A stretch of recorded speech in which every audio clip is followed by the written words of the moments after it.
Welcome to Shakin Hands, where we provide the platform for entrepreneurs and thought leaders to share their stories in order to hopefully influence others to get out of the rat race and chase their own dreams. If you have any recommendations for guests or questions that you want to be asked, please don't hesitate to reach out. Anyways, if you enjoy the podcast, please like, comment, subscribe, and share in order to keep the podcast growing. Otherwise, I'm your host, Jack Moran, and this is Shakin Hands.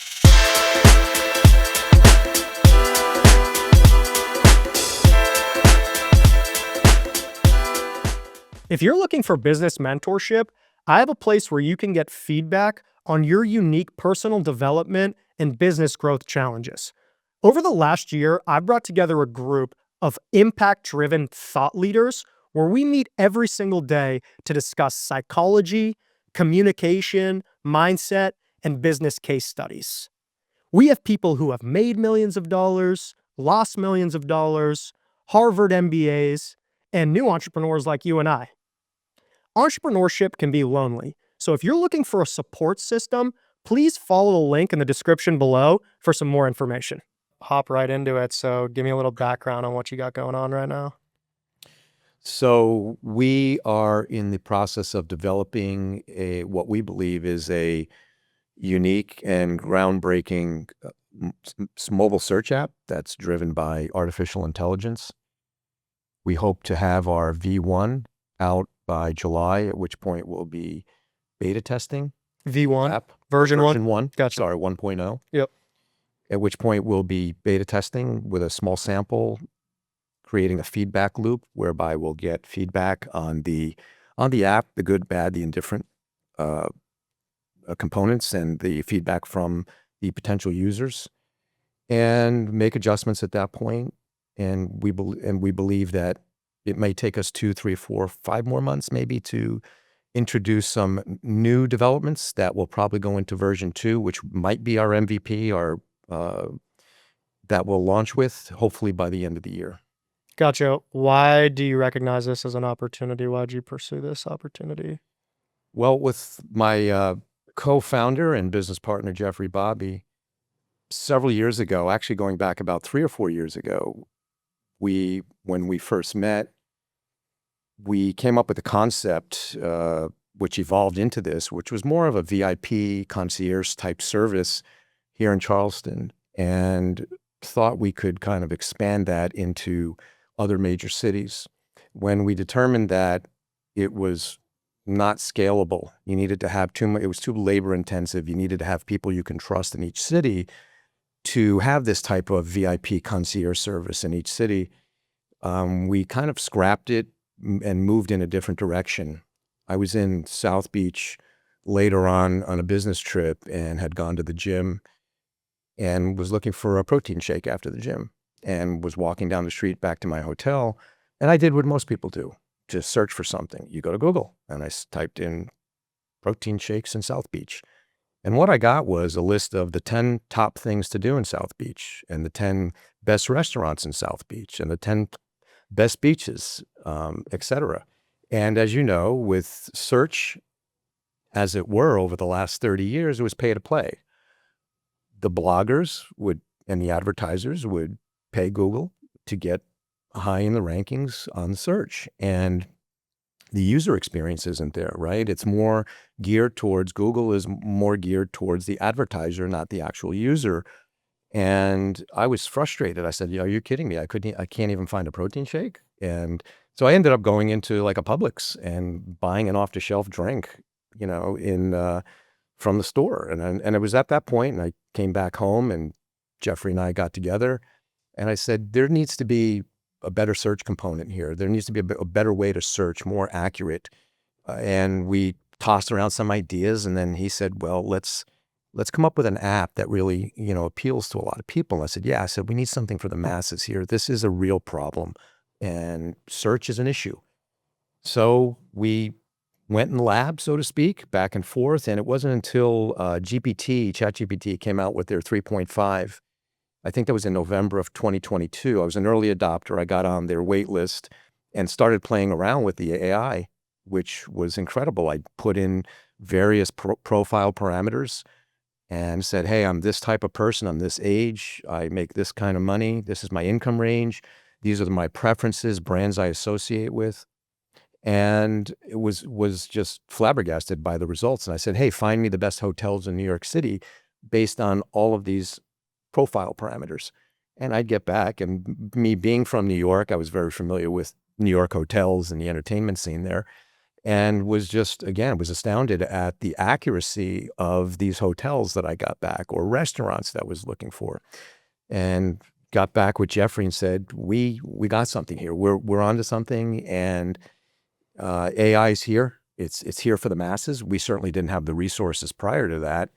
We knew we needed an artificial intelligence component that was critical to the app, but we didn't, like I said, we didn't have the resources, the money, the manpower, the skill set to create our own model.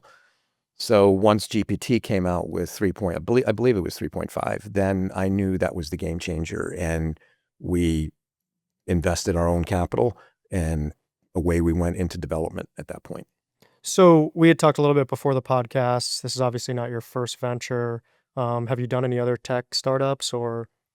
Yeah, so I've spent over 30 years on Wall Street. My career has been in finance. I co-founded a hedge fund investment firm, and have really traveled the world. We had 2 offices in the US. We had 4 offices globally.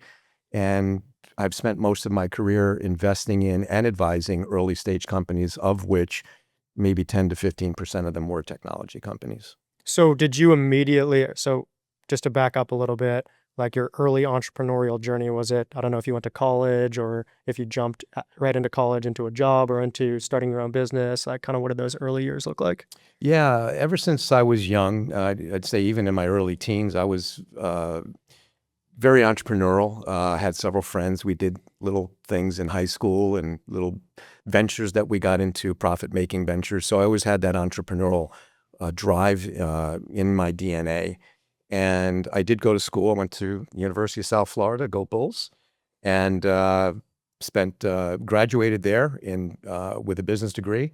And I went into the corporate world for a few years, worked for small companies, worked in the Fortune 100, and just decided that I needed to be on my own. I really need to. I've always had a thing for Wall Street and the excitement there. So got hired by one of the major Wall Street firms at that time, Payne Weber, and worked there for almost 3 years, and then decided that, okay, the entrepreneurial drive is within me. Now I found my love, my passion was finance. And how do I make that into an entrepreneurial venture? And went out, started with a coworker in the space. He was on Wall Street as well. And we got together, we started our firm, Duchess Capital. And from there on, that was 1996, and we're still going today.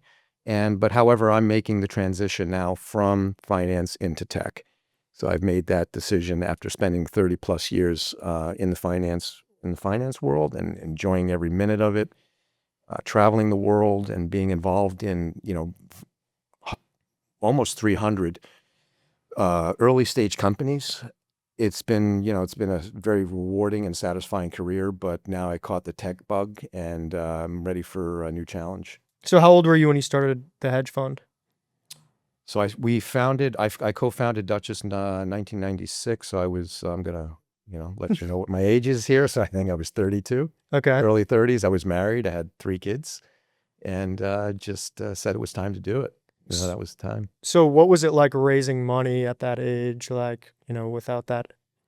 Raising money is never easy. However, and as an entrepreneur, the one thing that future investors would like to see is that you have skin in the game. Do you have your own money in the venture, or you're just out looking for, other people's money, right? So my co-founder and I, we put together, a couple of $1 million, friends, family, our own money, and away we went. And we started our firm in 96. We were in the advisory and investment banking, raising money for other companies, but we became principals as hedge fund investors.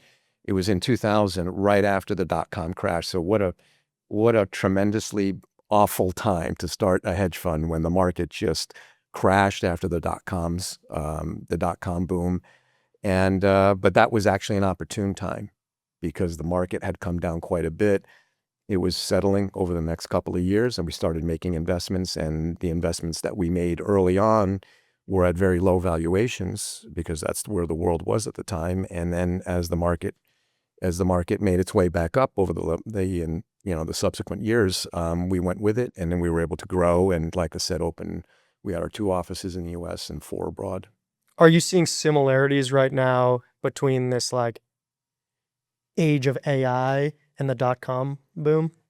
So yes, I make I try and make the case where I remember the internet when it started back in the mid-90s, when Netscape went public and the browsers were coming out, and it was all very new.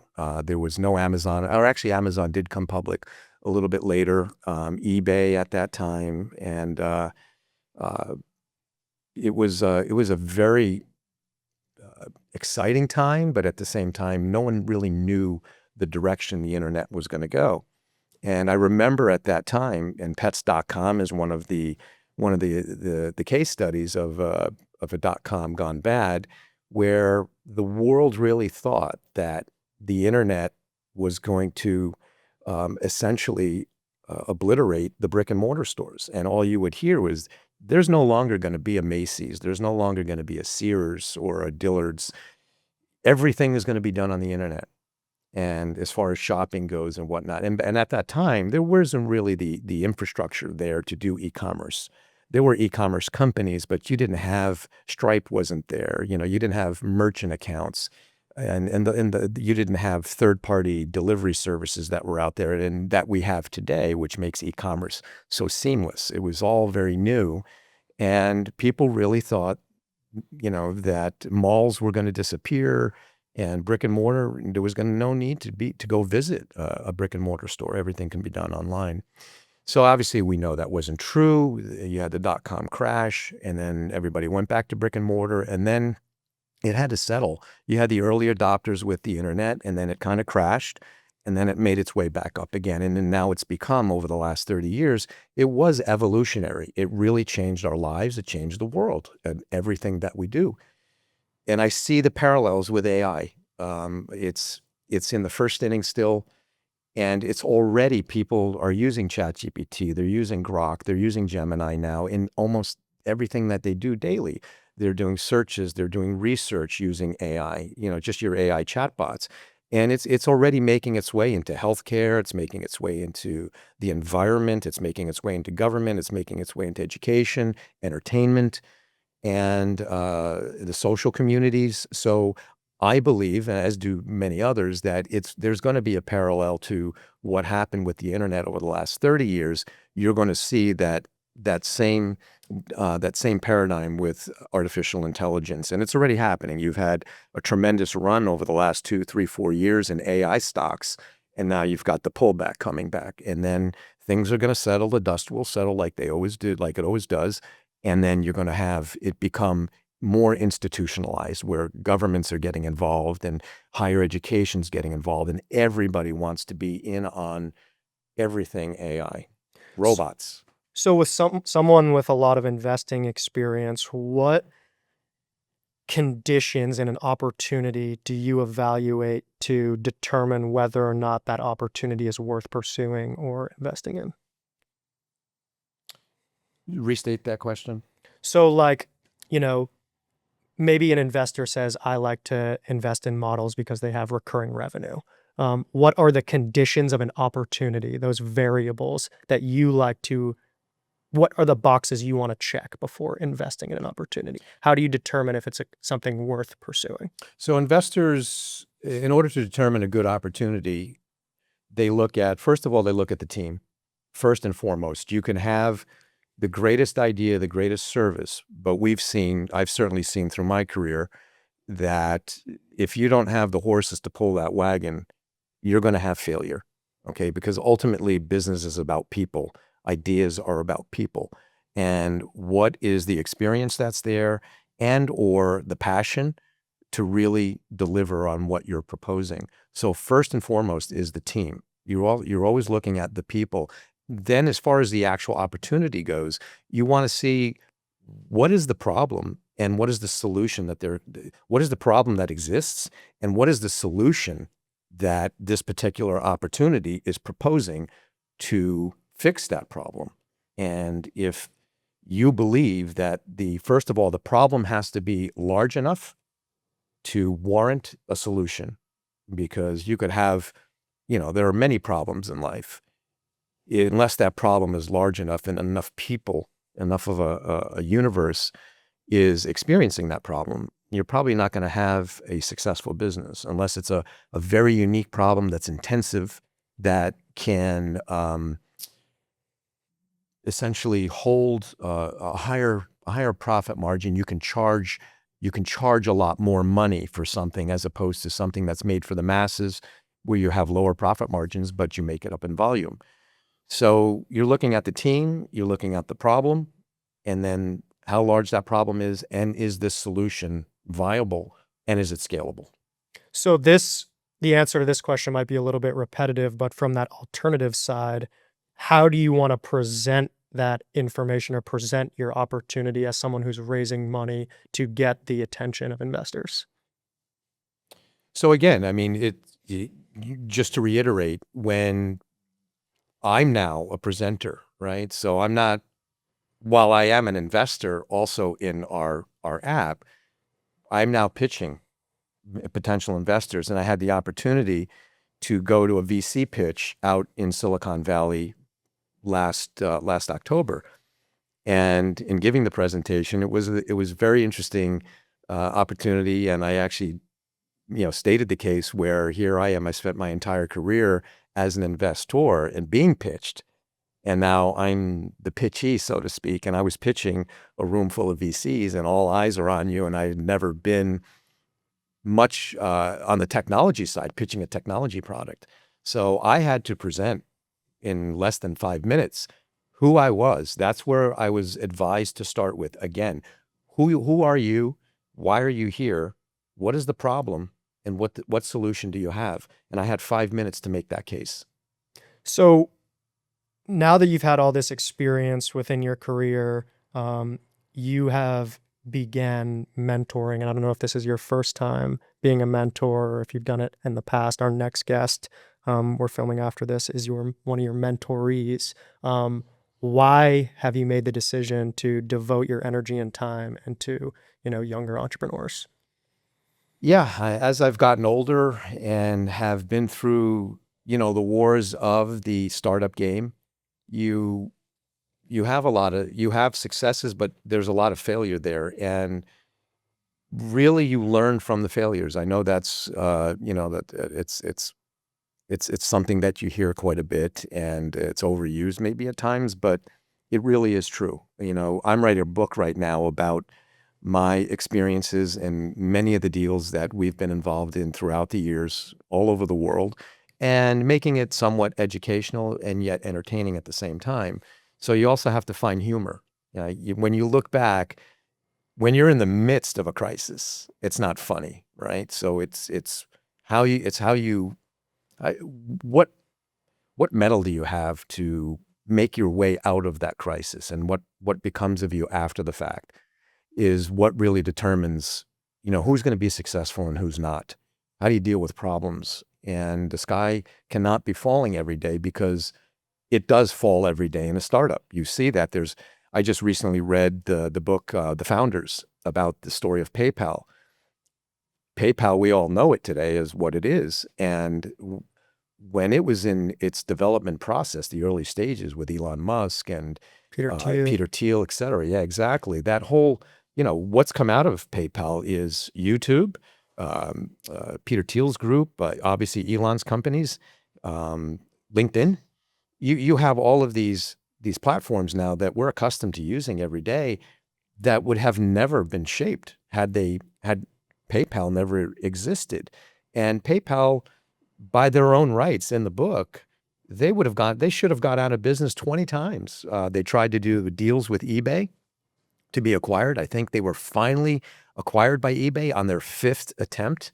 There was just a lot of, they had a love-hate relationship with eBay. They needed each other to coexist.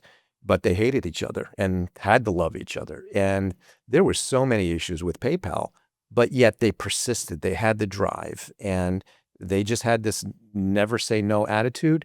Yes, the sky literally was falling every day, but they mopped the floor, they cleaned up the coffee, and they moved on to the next day. The sun rises the next day. And that's really when you study the really successful entrepreneurs, that's to me, that's in their DNA, and that's what separates, the men from the boys, so to speak. Yeah, and the reason I ask is because we've seen a repetitive theme within the audience of our podcast that a lot of people are looking for good mentors. And I've been lucky to have really good mentors, and I recognize the importance of it. But understanding from a mentor's point of view, what you look for in order to determine whether it's worth, again, investing that energy into a mentoree, like what are those traits that you're looking for in a person, or the qualities that you're like, okay, this person is worth my time? Yeah. So what I look for, and I saw that early on with Jeffrey, my partner in the in SwiftSift app, is I look for a lot of the same qualities that I had when I was their age. And it's number one, the drive. And you can never say never. You really have to have a passion and a drive that you're going to fall down, but you have to get back up on that bike. And you can't sit there and, as they say, there's no crying in baseball. And, yeah, there are days that we want to sit in a corner and roll up in the fetal position, but okay, do it for 5 minutes, have your moment, but then get back up on the horse and move forward. So I look for that drive. I look for the same qualities that I had, somebody that's willing to work hard. There's no question that I worked very hard, as did my ex-partner in our hedge fund firm. I can remember working through weekends. I worked through holidays, and I give the one example to some of the guys that I do mentor that, I remember it was the 4th of July. I'm from New York, like I said. The weather was great. People were out in barbecues. They were out in their boats. I was in the office dealing with an issue, and I had no fun that day. But I knew if I just kept at it, I would reap those rewards and have satisfaction from success. And a number of years later, when I knew I had made it, and I said to myself, remember that day you were in the office on the 4th of July. But I missed weddings. I missed family occasions. Now, mind you, I had a family as well. My own family. I had a wife and 3 kids. When I wasn't working, I was with the family. So you have to have balance. So I also look for someone that has balance in their life as well. And, you can't have a lot of chaos. There's some people, they just constantly live in chaos. So I'm looking for someone that's young, hungry, willing to do whatever it takes to succeed. Money is a secondary thing. Yeah, money's great. It's a barometer of success in most industries. It allows us to have nice things and provide for ourselves, but that's a byproduct of success. You want to have success first in whatever it is you're doing. That's the biggest win, is saying, we won this deal. We made a lot of money on that deal. This deal's a success.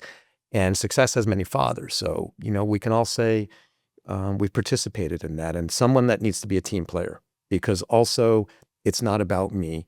The deals that we've been most successful in my career, we've had the best teams. And that's what we've put together with SwiftSift app. We have an amazing team that we've put together. And it's a combination of youth, energy, and business experience and success. So that's a good segue into my next question. Again, just to kind of follow up, like with our audience, and I hear a lot of people say, like, they have this fear of pursuing a mentor because they're like, why would this guy want to do work with me? You probably have a pretty vast network at this point. Like, you could work with someone with a similar experience as yourself. Why do you choose to partner up with someone who's a new entrepreneur that may be more green than some other people in your network? Yeah. So, look, nobody has the monopoly on great ideas. Youth brings energy, and it brings a different perspective as well. As you get older, yeah, you have a lot of the battle scars and you have a lot of wisdom from your experiences, but you at some point you also tend to be a little jaded and untrusting because you know how the world operates. But sometimes youth brings in a different perspective that you also need. It brings in fresh energy too. And that's what I get from Jeffrey, working with him. And not only are we business partners, we're best friends and almost like family. He's almost like a son to me. I'm very, very good friends with his parents as well and his family, he with mine. And it's just a great dynamic. So you need to have all of that. It just can't be about business. You want to be with my ex-partner in the hedge fund firm. We were like brothers for 2 decades. We traveled together. Our families knew each other. And we had the same perspectives on life in general. But getting back to the youth perspective, yeah, it brings a different nuance to a venture or to a relationship. It gives you just that burst of energy that, you tend to, as you get older, tend to become a little bit more reserved and in a shell. But now you need to break out of that shell again, especially in an early stage venture. And you want to be excited. You want to be energized about what you're doing and get that, that passionate drive again. Through all the experiences that you've had with all these different business ventures, what is the single most piece of advice or thing that you didn't know when you first started out that you know now that you wish you knew then, that you're passing off to your mentorees? I could say that the word is communication. And I believe if I wished I was a better communicator back, when I was younger. I've become a better communicator as I've gotten older and learned, because communication really is the core to any successful relationship, whether it's a business venture or a personal relationship, family, friends, your peers, no matter what type of relationship you have, communication is important, because communication can also will break down a relationship or lack of communication. And if you have communication within any type of organization on the business side, you have strength there. And there can never be something that wedges and tends to divide. If somebody's unhappy, sit down with them. Jim, Joe, what's the issue here? Well, I feel like maybe I should be making more money, or I'm putting in a lot of hours. And you have that conversation with someone. And then you come up with a solution. It may not be where both parties are happy, but at least if you can walk away with a meeting of the minds, at least, the relationship continues on and can build from there. When you have a lack of communication, I've seen organizations just fall apart. Jealousy comes into play, and, who raised more money, whose idea was this. And as I said earlier, success has many fathers. There's a lot that goes into success, and it's not just one person. It's not a CEO. And it's not it's not an investor. It's a group of people that come together and can make success. We used to have a saying back in the day where a company CEO would get CEO-itis. It's I guess you can make the analogy to lead singer disease, they used to call it in bands and rock bands. Yeah, their ego gets in the way, and the reason why their stock price has tripled in the last year is because of them. Not because of the team's effort that has built that company, made things better, from the secretary to the CEO and the C-suite and the CFO and the mid-level manager and the investors and the other stakeholders, the bank that's involved. But no, the CEO would always think that it's because of me. He'd get CEO-itis, and like any illness or disease, it metastasizes and kills the host ultimately. So. Yeah, and I think that humans are the most volatile variable of any deal, and that's where there's the least control within that deal. And that's what's beautiful about AI, is you can build these businesses with no people. I mean, still they require people right now, but that's, I think, why so many people are interested in this technology that you can systemize and get to work for itself and become an asset that's not reliant on people. It's interesting that you say that, because my mentor he's also our chief marketing officer and chief strategist, Fred Carey. And I asked him to come on board. He's a very successful CEO in his own right. He's had 4 or 5 exits as CEOs, and he's one of the smartest guys I know. But he's a no nonsense guy, and he's Italian, and he and I have gotten along great through the years through our personal issues and business issues. I hired him to come into one of our portfolio companies in our hedge fund. He did a fantastic job. We ended up selling it to a private equity firm after that. But he, like I said, I brought him on board, and he's working on a venture right now outside of helping us. And he was brought into a company to kind of help turn it around. The problem was it wasn't scalable. You needed many Fred Careys, like we needed we needed more Mike Noviellis and Jeffrey Bobbies if we were going to scale that early VIP venture, the concierge. It just couldn't work. So with the company that he was brought in to turn around, it was not scalable. And he had hundreds of clients, but only one of him or two or three of his staff that were capable of helping these early stage companies.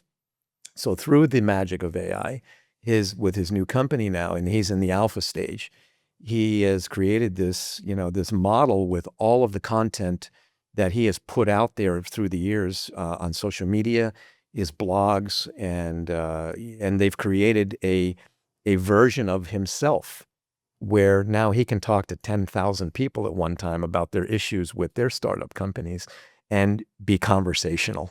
It looks and speaks and acts like him through the magic of AI.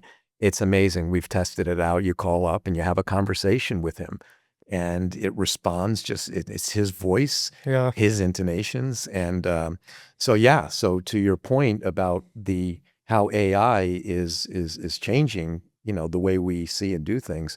My mentor, and he doesn't know he's my mentor, so this is the first time he's ever hearing it, by the way. He's doing that exact same thing, and to a certain extent, so will we with our app. And I got the chance to see that technology yesterday. It's nothing short of magic. But how I think of it, it's like a step up from an operational manual, right? Like within a company, if you, as the founder of a company, right? Like a lot of the ideas are within my brain. So when I'm giving those ideas and delegating them down to the rest of the team, every time I have to repeat that idea, it's time. And so I learned from my mentors to build an operational manual where, every time one of those questions gets asked, or all your systems document them into a manual, because if it's in the manual, then those questions get answered by the manual. And if someone asks a question outside of the manual, then it goes into the manual. And it's very similar. I'm seeing that technology being like a step up from that operational manual, where not only are they getting the answers in the business, but they're getting mentorship from the founder himself or the thought leader himself, where he doesn't have to devote his time to answer those questions. His brain is on this platform that can answer those questions. And maybe it only answers 80%. Everything that is that extra 20%, when it gets asked back to him outside of that technology, he can put into that technology and get it to a point where it's essentially replicating his knowledge, which is like profound in my opinion, like the implications of that. Yeah, it's game changing. You mentioned a step up from a manual. Well, I think most of us have experienced that through, these very primitive AI chatbots. If you go on to how many times you've gone on to a whatever website it is, and a chatbot pops up. Hey, how can I help you? That's a very primitive chatbot. That model is built with very little input. Okay, and that's how these models are built. These large language models are built by humans. We input the data, and the more that the model is operating and being used, the more it quote unquote technically learns. Okay, and it's predictive the way these LLM models work. It said, okay, if this word is coming, then there's a good probability this word is going to follow. There's an 80% chance that this word will follow that word. And that's why kind of when you're on one of these chatbots, these AI agents like ChatGPT or Gemini, you kind of see it scripting across, because it's trying to predict, okay, what is the next word that needs to come in this sentence? And but these very primitive chatbots that you see on customer service sites, insurance, Allstate, or they all have them. They pop up. How can I help you? All you're doing is asking a question, and it's going into a database. And the database is saying, okay, based on, this question, these are the 5 answers. But That's the primitive version. Like you said, you had an opportunity to see something that's more transformative with Fred's company now in that technology where it's conversational. It's almost as if you're actually speaking to an individual. And where it's really going to get crazy is what I said earlier is with robotics. Now they're introducing these AI models into robots. And that's where, you see a lot of the ethical issues that are being raised. Are robots and AI going to eliminate the human race? Almost like, That was my next question. the Terminator, right? The Terminator movies is the analogy they use. And Do you think I have AI has the ability to replace like the human workforce? that's kind of a double-edged sword. So will it replace humans in certain industries? Yeah, no different than I'm old enough to remember the typewriter. And when I was in college, I typed my papers, or we had to bring someone that knew how to bring your paper to someone that knew how to type. And now, and then you had the personal computer come along with Apple and with IBM. And now today we use keyboards. We're not using typewriters. So, there were people that were hired as typists. That was their job. Secretaries had to learn how to type. You don't have that anymore. So, businesses evolve and there's always progress. So will AI replace certain jobs and certain careers? Yeah, I think it will, because I think it'll make it more efficient. However, the opportunity exists for individuals in certain industries and businesses that say, well, do I see this coming down the pike, and am I going to be replaced in a year or two? There's always other opportunities. How do I stay ahead of that curve? It happened to me in my career.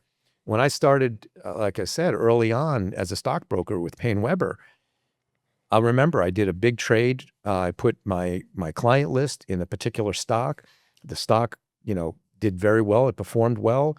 Everybody made a nice profit. So we were selling out of the position and we were going to move into another stock. So I had called one of my clients. He was a large real estate investor, but he was in the stock market. And I said, hey, Steve, we're moving into a different position. Can we, let's sell your stock. Let's make the profit, move on. He said, absolutely, let's do it.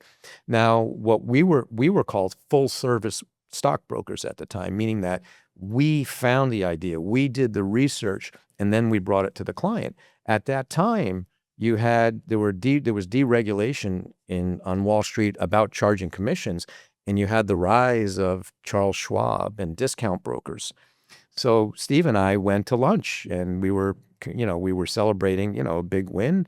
And then he led on to me that he had actually bought triple the amount through a discount broker. After I had given him the idea, he went to a discount broker to buy 3 times the amount that he bought through me. And I said, why would you do something like that? He said, because the commissions were cheaper. It was at that moment I said, the full service stockbroker is going the way of the dinosaur because of technology and people's access. Back then, clients had to call you, the stockbroker, for a quote on IBM or Disney. Then all of a sudden you had CNBC. And what was this new business channel? And it had a scrolling ticker, and they could get quotes on TV now. And then all of a sudden, this thing called the internet came around, and you can actually get quotes, on your own computer. That was the beginning of the end of the full service broker. So I said to myself, how do I stay ahead of this curve? So I formulated a plan and said, okay, there's a need in the market for investment bankers, for small companies to raise money.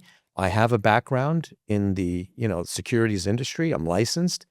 Let me move in that direction. That's exactly what I did, and I became successful. So that message can go out to anybody. So getting back to AI, it's the same thing. Look at where you're at. Am I value added, what I'm doing right now? Am I creating enough value? Will I create enough value going forward? Or will AI either enhance what I'm doing or maybe replace me? Therefore, let me learn about it. And that's what I'm doing. I'm immersing myself in AI. I had no idea what is behind a large language model, but I'm reading books, taking courses on this now, educating myself. So, and I think everyone should do that because AI is going to affect everything we do. As I said, it's evolutionary. So it's up to the individual to take that and run with it or not and suffer the consequences. And I only have a couple more questions here because I know you guys have a time deadline. But um, and this might be again a little bit repetitive, but where do you? And there's probably not one cookie cutter answer, but I'm interested to hear your take on it. Where do you see value for humans moving forward? Like where they can add value with this, like changing industry or changing culture with AI. Yeah, it comes down to creativity again. So, the human mind is a complex organism, the brain, and how we react to certain situations and come up with ideas. AI is a tool. It's there. It's a component that can help us achieve what we want to achieve. There's always going to be a need for the human spirit, the drive, the passion. You can't, I don't believe you can recreate that artificially. Again, I'm spiritual, I'm religious, so I have belief in a higher faith, so, and a higher being and, our creator. Uh, there's nothing that is going to ultimately lead to the human demise other than humans ourselves. But there's always, again, it comes down to the individual and the ability to, you know, have that drive to succeed, to move forward, educate yourself, be the best you can be, and you will succeed no matter what it is that you're doing. I have no doubt about that. I've seen, guys rise from the ashes, you know, declared bankruptcy, just the bottom of the barrel, and they have a drive. Some people come from, you know, they come from, torn family relationships, and some people choose to make excuses and others choose to use that as a drive to succeed and be better than maybe some of their environment. Some people are born wealthy, some people aren't. Many people that aren't born wealthy become wealthy. How did they become wealthy? And some people that are born wealthy kind of lose it. So again, it all comes down to the human spirit. I don't think you'll ever be able to recreate that. And if we embrace artificial intelligence, use it as a tool, I don't think there's anything that any particular individual can't achieve if they put their mind to it. So, final question. You said the word succeed a couple times. How do you define success personally? Again, to me, success is about winning, and it's hard to define. I guess it depends on what industry that you're in.